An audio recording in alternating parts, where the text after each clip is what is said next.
প্রজাতন্ত্র দিবসের আগে ঘনীভূত বাংকার রহস্য। বাংলাদেশ সীমান্ত লাগোয়া এলাকা নদিয়ার মাঝদিয়ায় দুজোড়া বাংকার উদ্ধার করেছে বিএসএফ, যেখানে মিলেছে আনুমানিক ৬২,২০০ বোতল নিষিদ্ধ কাপ সিরাপ ফেনসিডিল, যার বাজার মূল্য শুনলে আপনিও চমকে উঠবেন। বিএসএফের তরফে বিবৃতিতে জানানো হয়েছে, বাংকার থেকে উদ্ধার হওয়া ফেনসিডিলের বর্তমান বাজার মূল্য প্রায় ১,৪১,০০,০০০ টাকা।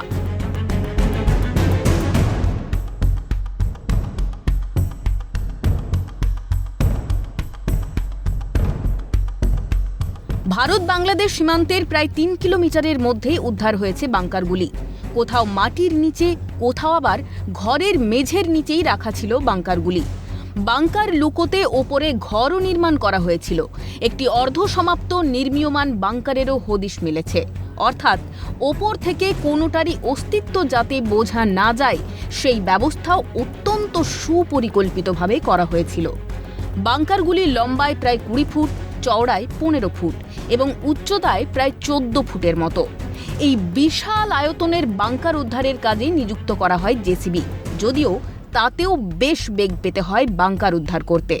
তাহলে বুঝতেই পারছেন, একদিনে নিশ্চয়ই রাতারাতি এই পরিকল্পনা করা হয়নি। সুদীর্ঘ এবং সুপরিকল্পিতভাবে এই ছক তৈরি করেছে কেউ বা কারা। তবে পুলিশ প্রশাসনের নাকের ডগায় তাঁদের চোখেই ধুলো দিয়ে এই বিশাল লোহার বাংকারগুলি সেখানে পৌঁছলো কিভাবে? নাকি সেখানেই তৈরি করা হয়েছে লোহার বাংকারগুলি, যেখানে ঘটনাস্থল থেকে ঢিলছোঁড়া দূরত্বে কৃষ্ণগঞ্জ থানা, ঢিলছোঁড়া দূরত্বে রয়েছে একটি কলেজও, সেখানেই এমন অপরাধ জগতের বৃহৎ কর্মকাণ্ডে হতবাক এবং একই সঙ্গে উদ্বিগ্ন সমগ্র রাজ্যবাসী।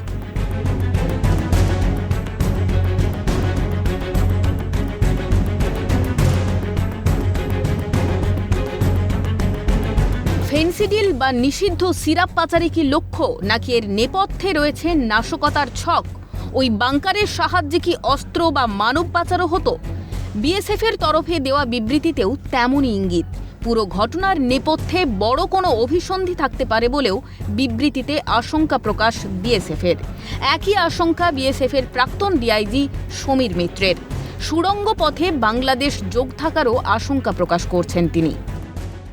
ইল্লিগাল আর্মস যেটাকে আমরা বলি, যেটা মুঙ্গেরে তৈরি হয়, সেইগুলো এনে ওই সব জায়গায় কোনো ইল্লিগাল আর্মস সেখানে হোর্ডিং করবে কিনা, স্টোরেজ করবে কিনা, সেটাও একটা হতে পারে।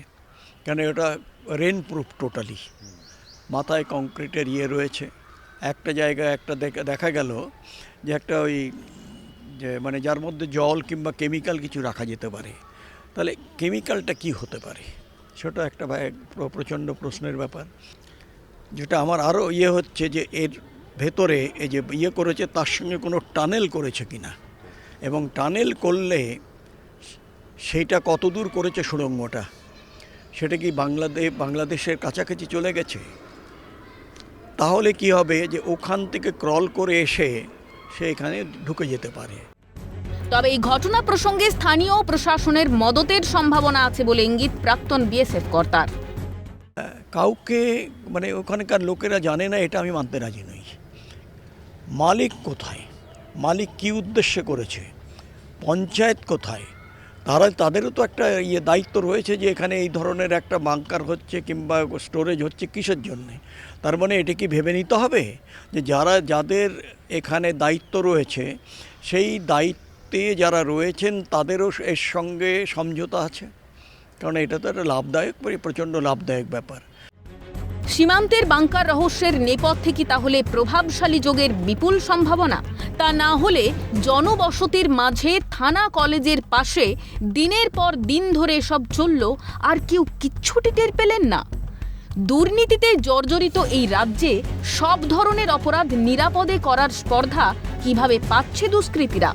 এই রাজ্যে কি তাহলে সবই সম্ভব? ক্যামেরায় গোপাল সেনের সঙ্গে মফিজুল ইসলাম, প্রসেনজিৎ বিশ্বাস ও তন্ময় ভট্টাচার্যের রিপোর্ট, ক্যালকাটা নিউজ।